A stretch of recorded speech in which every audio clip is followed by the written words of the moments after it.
Hello दोस्तों, कुछ ऐसे पढ़ें सफलता के लिए यूट्यूब चैनल पर आपका हार्दिक स्वागत एवं अभिनंदन है। आज हम पढ़ेंगे पुष्यभूति वंश या वर्धन वंश के विषय में। तो आइए दोस्तों पढ़ते हैं। हेलो दोस्तों, आज हम पढ़ेंगे पुष्यभूति वंश अर्थात वर्धन वंश।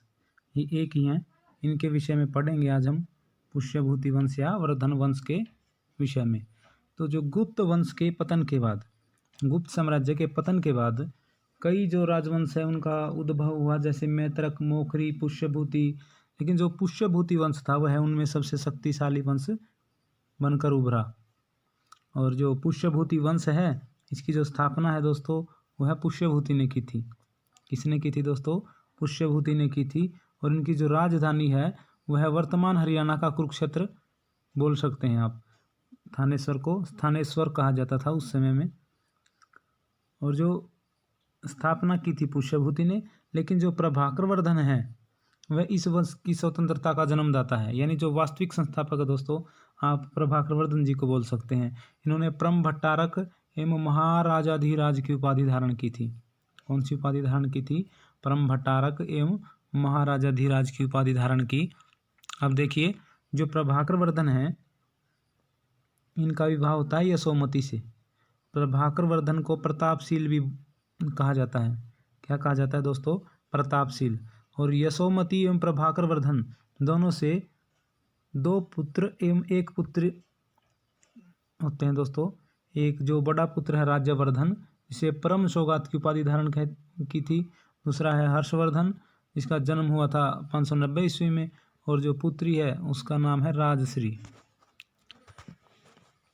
अब जो राजश्री है उसका जो विवाह है वह कन्नौज के मोखरी राजा ग्रहवर्मा से हो जाता है। राजश्री हर्षवर्धन की बहन का जो विवाह है वह कन्नौज के मोखरी राजा ग्रहवर्मा से हो जाता है। और मालवा शासक है एक दोस्तों, मालवा का जो शासक है देवगुप्त, ग्रहवर्मा की हत्या कर देता है एवं राजश्री को बंदी बना लेता है। कौन कर देता है? देवगुप्त। किसकी हत्या कर देता है? ग्रहवर्मा की हत्या कर देता है, हर्षवर्धन के जीजाजी का। अब जो हर्षवर्धन के बड़े भाई हैं राज्यवर्धन, उन्होंने देवगुप्त को मार दिया, क्योंकि देवगुप्त ने ग्रहवर्मा को मार दिया था। अब देवगुप्त को मार दिया। अब जो देवगुप्त का एक दोस्त था दोस्तों, जिसका नाम था गोंड नरेश शशांक।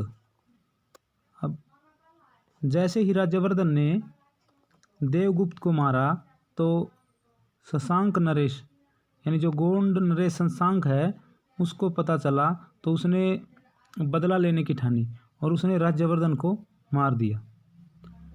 अब हर्ष रहता है शेष। तब जो हर्ष है वह हर्षवर्धन नरेश शशांक को हरा देता है और उसकी जो राजधानी है कन्नौज पर अधिकार कर लेता है और अपनी राजधानी भी कन्नौज बना लेता है। अब इसकी 2 राजधानी होती हैं हर्षवर्धन की, एक तो दोस्तों कन्नौज और एक है थानेश्वर। और ये शशांक जो गोंड नरेश शशांक है दोस्तों, इसी ने एक दोस्तों क्या है, जो बोध गया में जो वृक्ष है महाबोधि वृक्ष, उसे भी इसने कटवा दिया था। यह शैव धर्म का अनुयायी था। हर्षवर्धन के विषय में पढ़ते हैं दोस्तों। जो हर्षवर्धन है, हर्षवर्धन जी का जो जन्म है वह 4 जून 590 ईस्वी में हुआ। कब हुआ दोस्तों? इनका जन्म 4 जून 590 ईस्वी में हुआ और 647 ईस्वी तक इनका शासन रहा। हर्षवर्धन को शीलादित्य एवं परम भट्टारक नरेश की उपाधि धारण की। हर्षवर्धन ने शीलादित्य एवं परम भट्टारक नरेश की उपाधि धारण की। अभी यूपी में जो एक असिस्टेंट प्रोफेसर के लिए होता है नेट, जो पूरे देश में ही होता है, उसमें ये पूछा गया था दोस्तों कि हर्षवर्धन ने कौन सी उपाधि धारण की, तो उसमें शीलादित्य ये ऑप्शन में दिया हुआ था, यही उसका राइट आंसर था दोस्तों। अब हर्षवर्धन ने 3 नाटक भी लिखे। कौन कौन से? ये संस्कृत में लिखे दोस्तों इन्होंने, प्रियदर्शिका, रत्नावली, नागानंद। और एक महत्वपूर्ण कार्य किया, हर्षवर्धन ने हर्ष संवत की शुरुआत की जैसे ही वह गद्दी पर बैठा था 606 ईस्वी में। जैसे कनिष्क ने शक संवत की स्थापना की थी, चंद्रगुप्त ने गुप्त संवत की और हर्षवर्धन ने किसकी स्थापना की दोस्तों? शुरुआत की इन्होंने हर्ष संवत की शुरुआत की 606 ईस्वी में। 604 ईस्वी में देखिए 604 ईस्वी में 604 ईस्वी में जब हुनों ने हुन की स्थापना किसने की थी दोस्तों? तोरमान ने। 604 ईस्वी में जब हुनों ने थानेस पर आक्रमण किया तो हर्षवर्धन अपने बड़े भाई राज्यवर्धन के साथ हुनों का सामना करने के लिए गया था, और उस समय उसकी जो आयु है दोस्तों वह 14 ईयर्स ओनली, यानी 14 वर्ष का था तब हर्षवर्धन। 604 ईस्वी में जब हुनों ने थानेश्वर पर आक्रमण किया तो हर्षवर्धन भी अपने बड़े भाई के साथ युद्ध में गया, और उस समय उसकी जो आयु थी वह 14 वर्ष थी।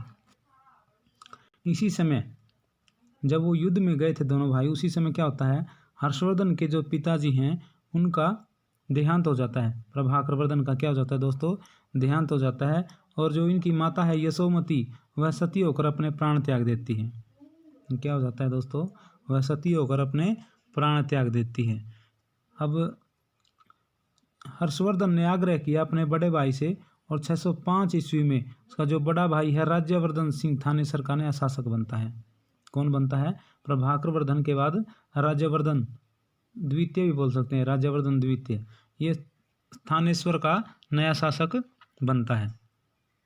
अब राज्यवर्धन के पास है एक चुनौती, कि एक तो उसको राज्यश्री को बंदी गृह से छुड़ाना है, और एक अपना जो जीजा है जिसकी मृत्यु हो गई है उसका बदला लेना है। तो क्या करता है, राज्यश्री को बंदी गृह से छुड़ाने के लिए राज्यवर्धन ने मालवा पर आक्रमण कर दिया। मालवा राज्य पर आक्रमण कर दिया। वह युद्ध में तो विजयी रहा, परंतु गोंड नरेश शशांक ने धोखे से राज्यवर्धन की मृत्यु कर दी। क्या कर दी? हत्या कर दी, या उसे मार दिया धोखे से।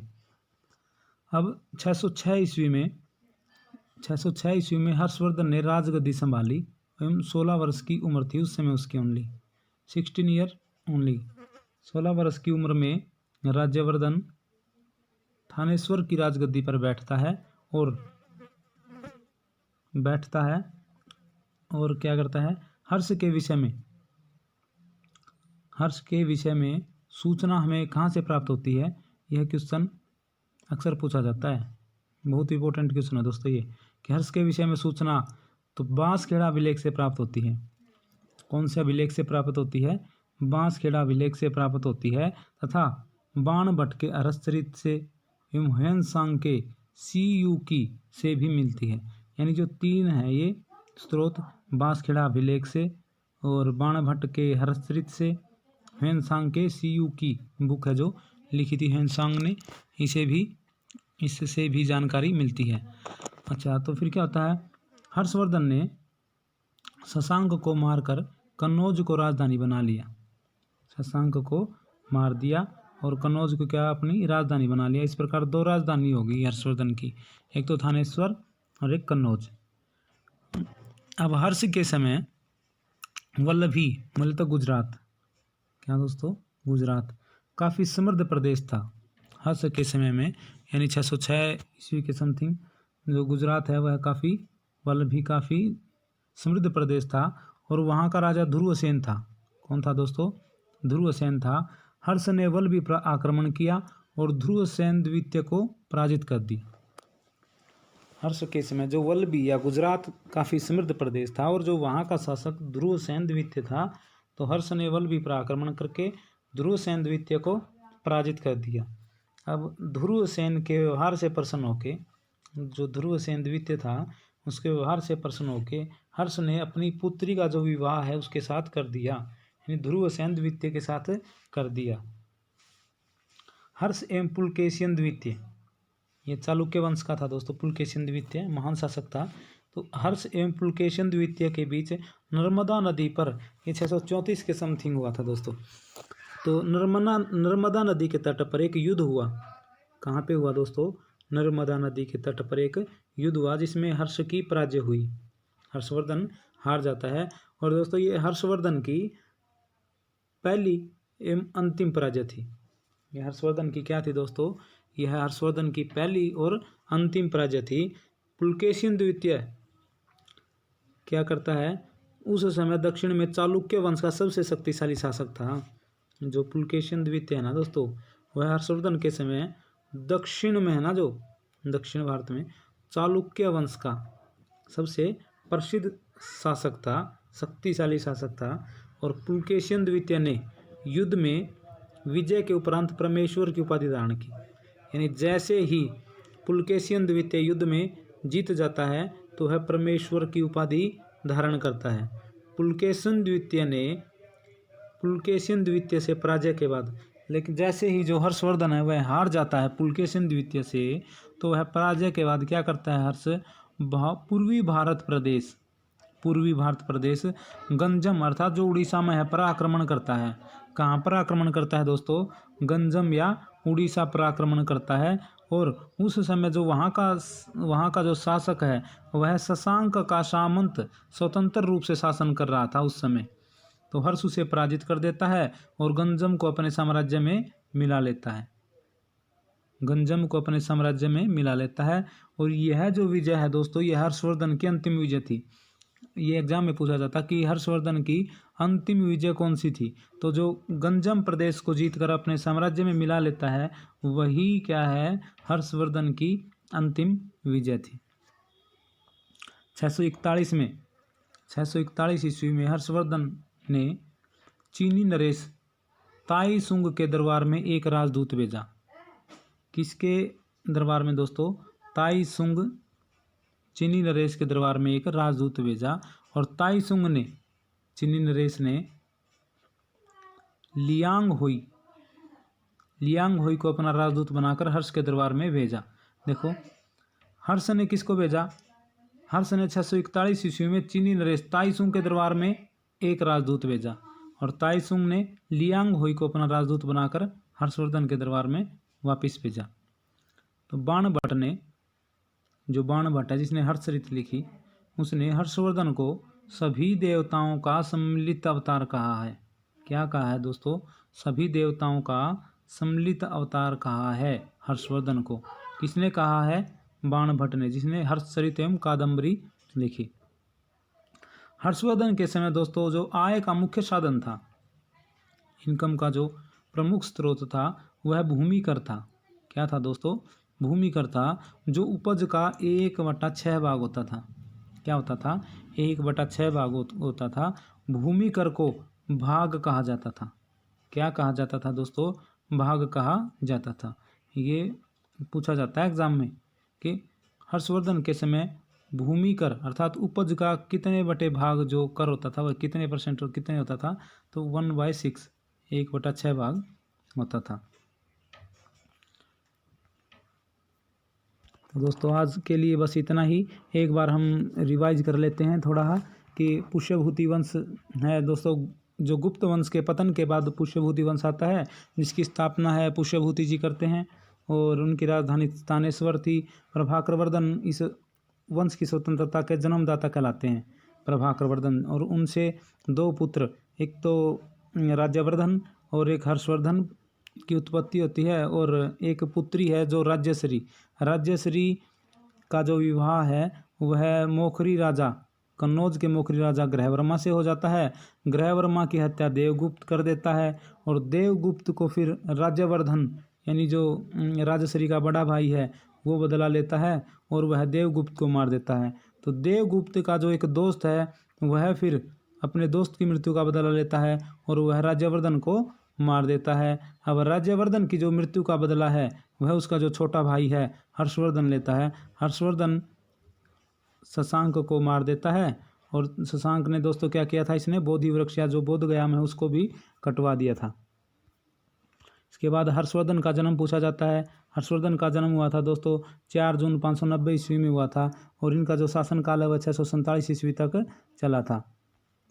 और इसने शीलादित्य एवं परम भट्टारक नरेश की उपाधि धारण की थी। 3 नाटक लिखे थे इन्होंने, प्रियदर्शिका, रत्नावली, नागानंद। एवं इन्होंने हर्ष संवत की शुरुआत की थी 606 ईस्वी में जब ये राजगद्दी पर बैठे थे। 604 में जब हुणों ने स्थानेश्वर पर या थानेश्वर पर आक्रमण किया तो हर्षवर्धन अपने बड़े भाई के साथ उनका सामना करने के लिए युद्ध में गया था। उस समय उनकी आयु जो थी 14 वर्ष थी। हर्षवर्धन क्या है, अपने पिता प्रभाकरवर्धन का उनका देहांत हो जाता है जब वो युद्ध में गए थे, और माता है जो उनकी वह सती होकर अपने प्राण त्याग देती है। हर्षवर्धन के आग्रह पर 605 में उसका बड़ा भाई राज्यवर्धन क्या होता है, राजगद्दी पर बैठता है। और राजश्री को बंदी गृह से छुड़ाने के लिए राज्यवर्धन ने मालवा पर आक्रमण कर दिया। वह युद्ध में तो विजयी रहा, परंतु धोखे से गोंड नरेश शशांक ने उसकी हत्या कर दी। तब 606 ईस्वी में हर्षवर्धन ने राजगद्दी संभाली। उस समय उसकी जो आयु थी वह मात्र 16 वर्ष थी। हर्षवर्धन के विषय में जो सूचना प्राप्त होती है वह बांसखेड़ा अभिलेख से प्राप्त होती है। और हर्ष के समय वल्लभी अर्थात गुजरात काफ़ी समृद्ध प्रदेश था, वहाँ पर वह ध्रुवसेन एक शासक था, उस पर हर्षवर्धन आक्रमण करता है और उसे पराजित कर देता है।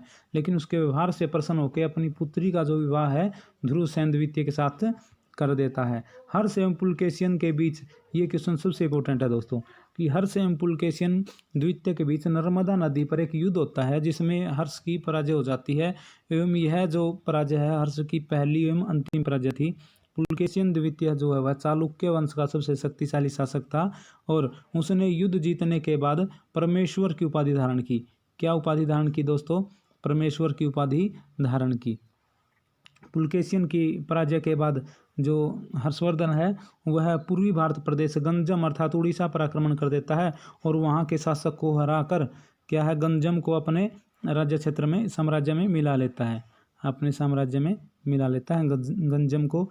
और यह जो विजय है यह हर्षवर्धन की अंतिम विजय थी दोस्तों, यह इसकी अंतिम विजय थी। अब आता है दोस्तों कि हर्षवर्धन ने 641 में एक चीनी नरेश ताइसुंग के दरबार में एक राजदूत भेजा, और विपरीत उसके वापस चीनी जो नरेश है उसने लियांग होई को राजदूत के रूप में हर्षवर्धन के दरबार में भेजा। हर्षवर्धन जो बाणभट्ट ने हर्षवर्धन को सभी देवताओं का सम्मिलित अवतार कहा है। क्या कहा है? सभी देवताओं का सम्मिलित अवतार कहा है। और जो उस समय कर लिया जाता था वह उपज का 1/6 भाग होता था दोस्तों। क्या होता था? 1/6 भाग होता था। आज के लिए इतना ही दोस्तों। अगर आपको वीडियो अच्छी लगी तो लाइक करें, शेयर करें, सब्सक्राइब करें। धन्यवाद। जय हिंद।